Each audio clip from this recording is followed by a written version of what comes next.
When my son passed away, my daughter-in-law looked at me with eyes so dry they almost frightened me. She didn't cry. She didn't even tremble. She just said, "Don't be dramatic. Pack your bags and learn to live without him." For a moment I thought I misheard her. The room was still filled with the smell of incense and flowers. My son's photograph stood on the altar, his smile frozen forever in that last family picture.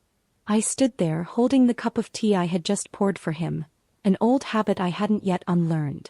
The tea trembled in my hand, spilling a few drops on the floor. I wanted to believe she was speaking out of grief, that she didn't mean it, that it was pain talking, not cruelty. But when she turned away, quietly folding my son's clothes into a box, her movements were steady, almost practiced. I watched her tuck away the life I had built around my child, one shirt, one memory at a time. "We buried him 3 days ago." It still feels unreal to write that sentence. A mother should never outlive her child. It feels against every law of nature and mercy. I had imagined growing old, watching him grow older too, seeing him take care of his family, holding my grandchild's hand. But now the house feels like an empty body without its heart. After the guests left and the last candle burned low, silence became the loudest sound in the house. I stayed in his room that night, the bed still warm from people coming and going, the air heavy with the scent of sandalwood. I thought my daughter-in-law would knock, maybe ask me to rest. He didn't. She closed her door. And in the dark I heard her crying, quiet, restrained, as if afraid to be heard. The next morning she made breakfast for herself, not for two. I tried to speak, to comfort her, but she kept her eyes on her plate. Then, without looking up, she said it again, more softly this time, almost like a whisper meant for herself. "You have to learn to live without him, Mother." That was the moment I realized she wasn't just telling me to leave the house. She was announcing a new world. One where my son no longer existed and I no longer belonged. I stood by the window, watching the morning light crawl across the floor, touching everything but me. I thought of how people say time heals. But no one tells you what to do in those first few days when time itself feels broken. So I did what she said. I packed my bag. Not because I agreed with her, but because I didn't know how to breathe in a house where my son's laughter had died. And as I closed the door behind me, I whispered to no one in particular, "Maybe one day I'll learn." The bus ride that morning felt endless. I didn't know where I was going, only that I had to keep moving. The city passed by in slow motion. Shops opening, children in uniforms, people buying breakfast like it was just another day. For them it was. For me, the world had quietly ended 3 days ago. I found a small room at the edge of town. It was the kind of place no one noticed. One bed, one window, and a kettle that whistled louder than it should. The landlord didn't ask questions, and I was grateful for that. I didn't have answers anyway. At first I tried to fill the silence. I played the radio, boiled tea, rearranged the few things I had. But silence has a way of finding its way back, curling up beside you no matter how loud the world outside gets. I began to talk to my son's photo, just a small picture I had carried in my bag. I told him about the weather, about the strange bird that came to sit by my window each afternoon. Sometimes I imagined him listening. Nights were harder. That's when the memories came like a flood, small things cruel in their precision. The way he used to call me Ma when he wanted something. The sound of his laughter echoing from the kitchen. The way he always made too much coffee because he knew I'd want a sip. People say grief comes in waves. They don't tell you that sometimes the waves don't stop. They just keep coming, softer maybe, but still enough to pull you under. A week passed before I went outside. The air smelled of rain. There was a market nearby, full of strangers moving too fast, talking too loud. I bought a few vegetables, not because I needed them, but because holding something in my hands made me feel real. That night I cooked for two. Old habits die hard. I placed the second bowl across from me and whispered, "Eat while it's warm."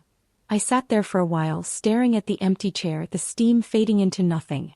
The next morning, the landlord's little girl knocked on my door. She couldn't have been more than 6. She handed me a flower she had picked from the roadside, yellow and uneven but alive. "For you," she said. I didn't know what to do with that kind of kindness. I just nodded and said thank you. After she left, I put the flower in the empty cup on the table. It stood there quietly, catching the morning light. For the first time in days, the room didn't feel so hollow. I thought about what my daughter-in-law said, learn to live without him. Maybe she didn't mean it as cruelty. Maybe she was just trying to survive the only way she knew how, by closing the door on the pain before it swallowed her. Still, I wasn't ready to forgive her. Not yet. But I was learning something else. That forgiveness isn't a gift you give to others first. It's the first thread you use to stitch your own heart back together. That night, before I went to bed, I whispered again to the photo on the table. "I'm trying, son. I really am." And maybe, just maybe, he heard me. That night, the sound of the rain on the tin roof took me back. It reminded me of the small house where my son grew up. Leaky roof, cracked walls, but laughter everywhere. We didn't have much, but we had each other. He used to run in from the rain, dripping wet, shouting, "Ma, look." I caught the sky. Holding out his small hands as if he could really hold the clouds. I see him clearly even now. A boy who was always smiling even when life was not kind. He'd stay up late studying under a dim light bulb that flickered every few minutes. I used to scold him for straining his eyes. He'd laugh and say, "Don't worry, Ma. Someday I'll buy you a new lamp." He did. Years later, when he got his first salary, he came home with a bright white lamp and a bag of my favorite tea. He said, "For the woman who gave me her eyes so I could see my dreams." Those were the moments that built my world. Tiny gestures, quiet promises. He was never rich, but he made me feel like I had everything. When he got married, I was afraid. Afraid that someone else would take my place in his heart.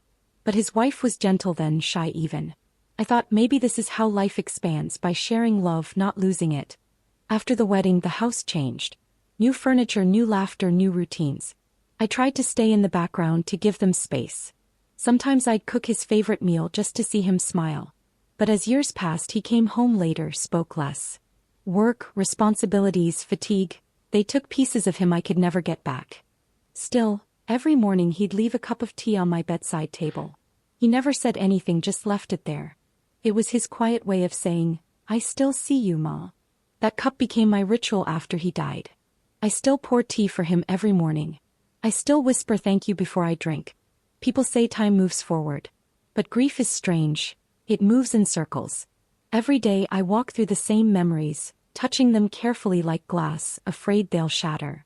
Sometimes I wonder if my daughter-in-law remembers those early days too. The way he looked at her, the way he'd laugh when she teased him. Maybe she buries her pain deeper than I do. Maybe that's why her eyes went dry when mine couldn't stop crying. I'm learning to see her not as the one who pushed me away, but as the one who also lost him. Two women standing on opposite sides of the same absence. The rain kept falling outside my window. I closed my eyes and imagined my son's voice again, soft, teasing, full of light. And in that soundless space between memory and silence, I realized something.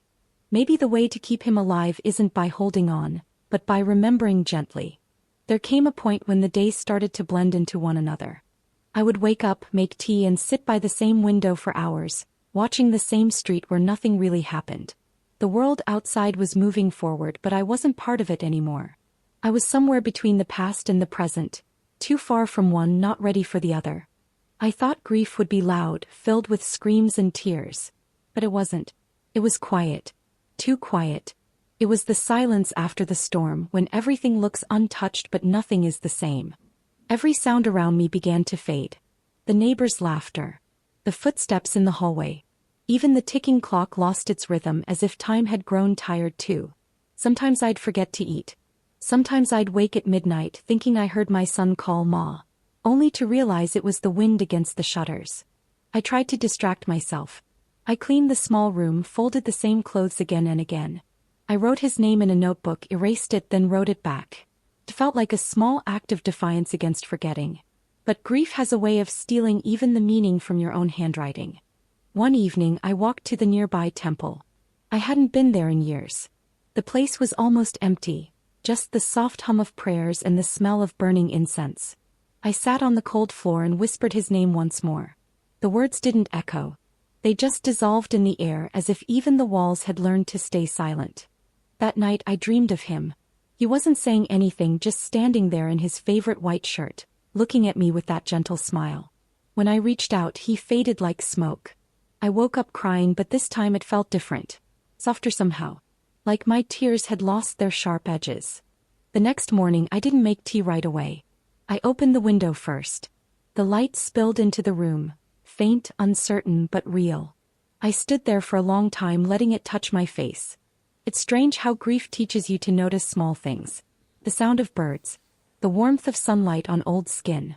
The way dust dances in the air when no one's watching. They're tiny proofs that life is still happening even when you've stopped expecting it to. Sometimes I still whisper to the empty chair, "Are you here?" But the difference now is, I don't wait for an answer. I just sit there breathing quietly, letting the silence keep me company. I'm still learning how to live without him. But maybe this stillness, this quiet ache, is the first sign that I'm finally starting to. There's an old teacup I've kept since the day he left. It's chipped along the rim, a faint crack running down one side like a scar that never quite heals. He bought it for me years ago from a roadside stall on his way home from work. It wasn't expensive, just white porcelain with a faded blue flower. But he said it reminded him of the ones I used when he was a boy. Every morning he'd pour tea into it before leaving for the office. I used to tease him for filling it too much, saying he'd spill half before he even sat down.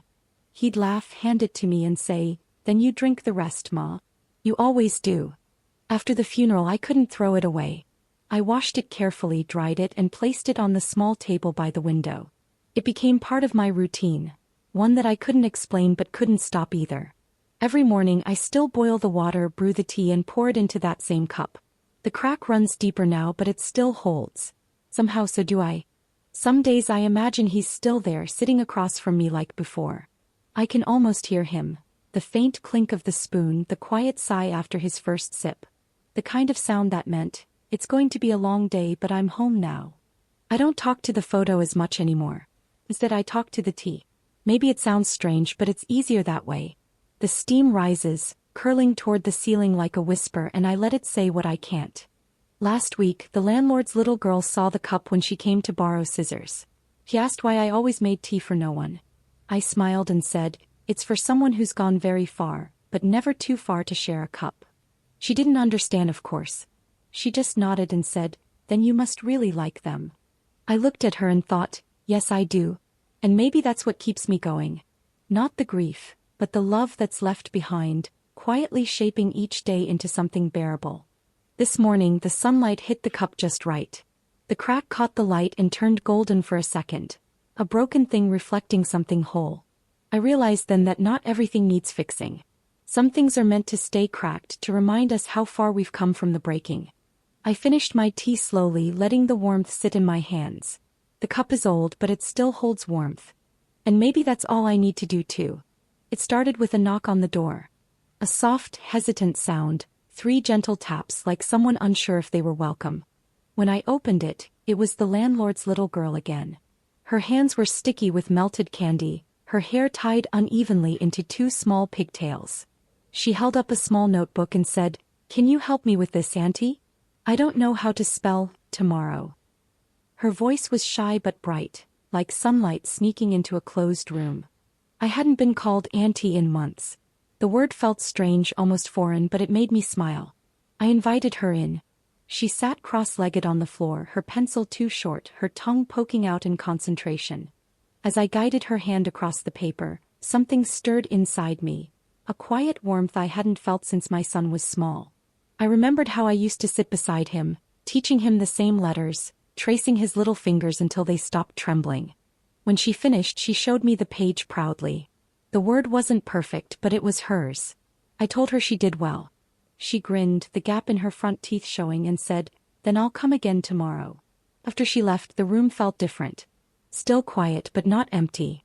I looked at the teacup by the window, the sunlight falling across the table, and for the first time, it didn't make me sad. It made me curious about what tomorrow might bring. The next day she returned, then the day after that. She started bringing her homework, sometimes her drawings, sometimes just stories she'd made up on the way. Her laughter filled the small room like air after a long storm. One afternoon she brought her mother along, a tired woman with kind eyes. She thanked me for helping and offered me a basket of fruit. I wanted to refuse, but she insisted. "You remind her of her grandmother," she said softly. That night I sat by the window again. The cup of tea steamed gently beside me. Outside I could hear the girl's voice echoing in the courtyard, calling for her mother, laughing, singing something I couldn't quite catch. For the first time in a long while I didn't feel like a ghost in my own life. I was part of something again, small, simple but real. Maybe that's how healing begins. Not with grand gestures or sudden peace, but with a child knocking on your door asking how to spell tomorrow.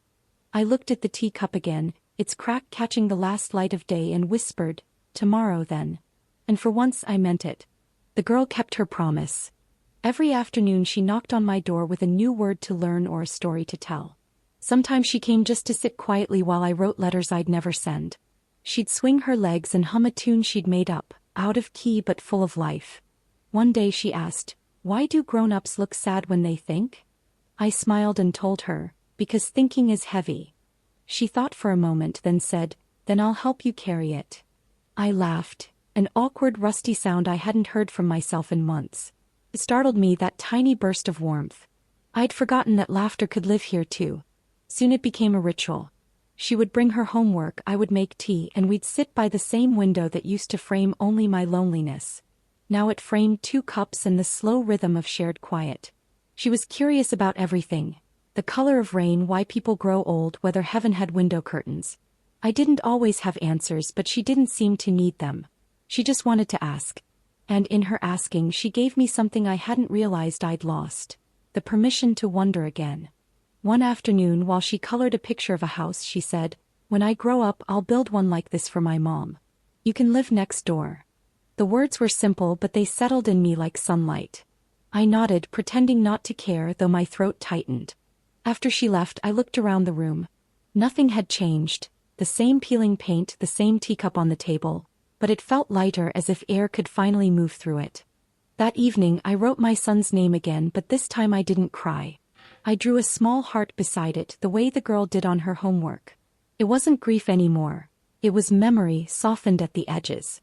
I realized that healing didn't mean forgetting him. It meant remembering without breaking. The next day when the girl arrived, she found me already waiting with 2 cups of tea. She grinned and said, "You remembered me." I told her, "I always do." And as she drank from the small white cup, the one I used to keep just for him, I felt something shift inside me. Not an ending, not even a beginning, but a quiet space in between where love could stay and not hurt so much. Sometimes the smallest teachers come with sticky hands and crooked pigtails. They don't preach about healing. They just sit beside you until you remember what peace sounds like. That night as I washed the cups, I whispered to my son's photo, "She's helping me carry it, you know. The heavy part." And in the silence that followed, for the first time, the quiet didn't feel empty. It felt full. The days began to find their shape again. Not because anything big changed, but because small things started to matter. The knock on the door each afternoon. The laughter spilling from the courtyard. The sound of the kettle boiling. I didn't realize it then, but life was slowly, quietly coming back. The girls still visited after school. Sometimes she brought her friends, and my little room became a small classroom. I'd teach them spelling, tell them stories about kindness and patience, things my son once taught me. Their voices filled every corner, washing away the stillness that had lived here too long. I found myself sweeping the floor more often, opening the window wider. I bought a small plant from the market, green, fragile, hopeful. I placed it next to the teacup by the window. Watching it grow gave me something to look forward to, something that existed beyond memory. One morning while watering the plant, I caught my reflection in the glass. I looked older, yes, but softer too. The hard lines of grief had faded a little. I realized I hadn't cried in weeks, and that thought didn't make me guilty anymore. The world outside my window had started to call me back. The vendor who sold vegetables began to greet me by name. The temple bell that used to sound like loneliness now felt like rhythm. Even the sky seemed different, less heavy, more alive. Sometimes I still talked to my son. Not out of pain, but out of habit. "You'd laugh at me, wouldn't you?" I'd say while overwatering the plant or burning the rice. And in my mind I could almost hear his soft chuckle. The landlord's little girl brought me a drawing one day. It was of 3 people, her mother and me, standing under a big sun. She said, "How we're a family." I looked at the picture for a long time. The lines were uneven, the colors outside the borders, but it was beautiful. Because for the first time I saw myself not as someone who lost, but as someone who belonged again. That night I made tea and poured it into 2 cups. One for him, one for me. I sat by the window, the plant between us, and watched the steam rise and disappear into the dim evening light. Healing isn't a single moment. It's a slow stitching together of broken days. It's laughter that sneaks in when you're not looking, hands that knock gently on your door, a voice that asks you to spell tomorrow. And maybe that's what I was learning all along. Not to forget him. Not to move on. But to move with him, quietly, gracefully, one small step at a time. When the little girl came by the next morning, I handed her the second cup and said, "Today you pour the tea." She smiled wide, proud, like it was something sacred. And in that moment it truly was. It had been months since I'd left my son's house. The pain had softened into something quieter, no longer a wound, just a scar I carried gently. Life had become a series of small, steady days. Until one morning someone knocked on the door again. This time it wasn't the little girl. When I opened it, she was standing there, my daughter-in-law. For a moment neither of us spoke. The years between us felt heavy in the air. She looked different. Thinner, tired, her hands trembling as she held a small paper bag. Inside was a box of tea leaves, the same kind my son used to buy. "I didn't know where else to go," she said quietly. I invited her in. The room was simple. The table, the 2 cups, the plant by the window. She stood there looking around, her eyes landing on the old teacup. She reached out but stopped midway, afraid to touch it. "You kept it," she whispered. I nodded. "It still holds." For a long time we sat without words. She looked down, twisting the edge of her sleeve. Then she said, "I was cruel to you." Her voice cracked. "I didn't mean to be. I just couldn't breathe. Everywhere I looked he was there. And I blamed you because you still said his name when I couldn't." Her confession didn't surprise me. I had imagined this moment 100 times, though never quite like this. Never this quiet, this human. I poured her tea. She accepted it with both hands just as he used to. The steam curled between us, carrying a silence that felt softer than before. "I used to think you hated me," I said. "I hated everything," she answered. "Including myself." There was nothing left to forgive. The hurt had already done its work. It had carved out space for understanding. The little girl from next door appeared just then, peeking in curiously.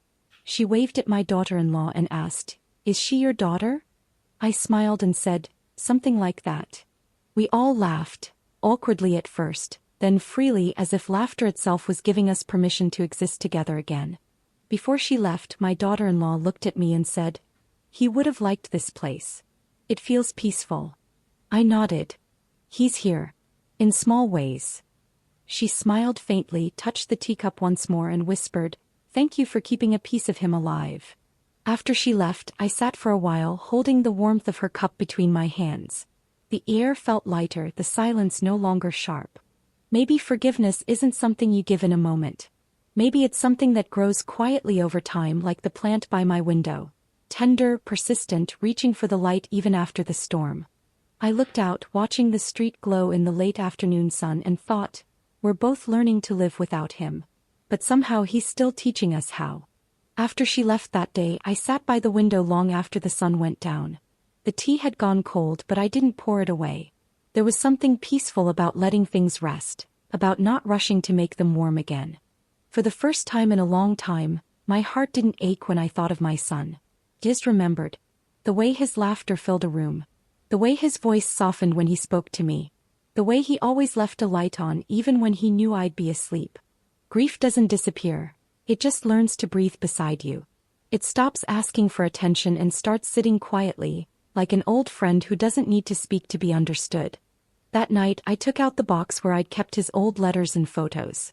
I hadn't opened it since I moved here. The paper had yellowed, the ink fading a little, but his handwriting was still clear, confident and kind. He'd once written, "Don't worry too much, Ma. I'll always be close even when you can't see me." I smiled through the tears that didn't hurt anymore. Maybe he was right. Maybe closeness isn't about distance at all. It's about the way someone stays in everything you do. In the teacup. In the laughter that returns. In the kindness you learn to give again. The next morning the little girl came running with a handful of wildflowers. "For your table," she said. They were uneven, some already wilting, but I placed them in a glass of water beside the teacup anyway. Beauty doesn't have to be perfect to be real. Her mother came later with more fruits and thanked me again for helping with her daughter's lessons. I told her she didn't have to. But she insisted, "You've become part of her world." I didn't tell her she'd become part of mine too. In the afternoon I walked outside for the first time without feeling afraid. The road was dusty, the air warm, the sounds of life loud but comforting. Every face I passed reminded me that everyone carries something. Loss, love, hope, all tangled together. Maybe that's what keeps us human. When I came back home I poured myself a new cup of tea. The sunlight hit the cracked rim again, and this time I didn't see the damage. I saw the light finding its way through it. I think that's what stays. Not the sorrow, not the emptiness, but the way light still insists on returning. The way love hides in ordinary things. As evening fell, I whispered the same words I'd said every day since the beginning, but now they meant something different. I'm learning, my son. And somewhere between the fading light and the rising steam, I felt him near. Not as a memory but as calm. That morning the light came earlier than usual. It slipped through the thin curtains and touched everything. The table, the plant, the small teacup by the window. For once I didn't rush to move. I just sat there, watching how the sun gently reached even the darkest corners of the room. The little girl arrived a bit later, out of breath, her hair messy and her smile wide. I have something to show you, she said, holding a folded piece of paper like it was treasure. When she opened it, I saw a drawing. 3 people again, her mother and me, but this time there was someone else in the corner. A man tall with kind eyes. That's your son, she said matter-of-factly. You said he liked tea, so I drew him drinking with us. I looked at the picture, the small teacup in his hand, the way she'd given him the same smile I remembered. My throat tightened, but not from pain, from something gentler like gratitude. You drew him beautifully, I whispered. He grinned. Now he won't be lonely anymore. After she left, I placed the drawing beside the teacup. The colors were uneven, the lines shaky, but the warmth in it felt real. It was strange. How a child could do what time couldn't. Remind me that love doesn't vanish, it simply changes form. Later that day I went outside with the plant I'd been tending for months. It had grown taller than I expected, green leaves stretching toward the sun. I found a small patch of soil by the courtyard and decided to replant it there. The landlord watched from the doorway. It'll grow better here, he said. I nodded. Things should have space to grow. As I pressed the soil around the roots, I realized I was no longer afraid of letting go. Maybe moving the plant out of my room was my way of telling the universe, I'm ready for what's next. Back inside I made tea again, 2 cups as always. 1 for him, 1 for me. But this time I added a third. Small, colorful, the one the little girl always used. It made the table look fuller, alive. The sunlight kept shifting across the floor, slow and patient. Outside I could hear laughter. Hers, her mother's, the sounds of ordinary life continuing. And for the first time I didn't feel like life was happening without me. I was part of it again in small, quiet ways.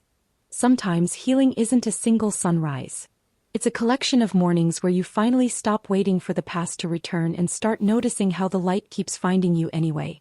I took a slow sip of tea. The warmth spread through me, steady and real. I looked at the 3 cups lined up on the table and smiled. He's home, I whispered, just in a different way. And when I turned toward the window, the morning light seemed to nod in agreement.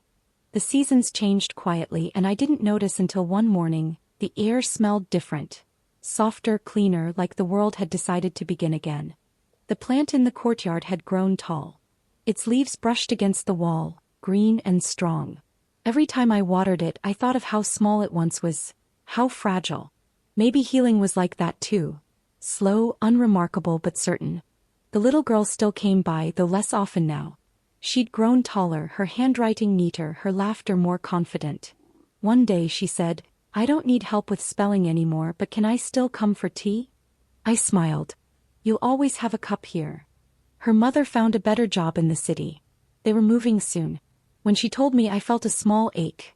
Not the heavy kind, just the quiet sadness that comes with endings.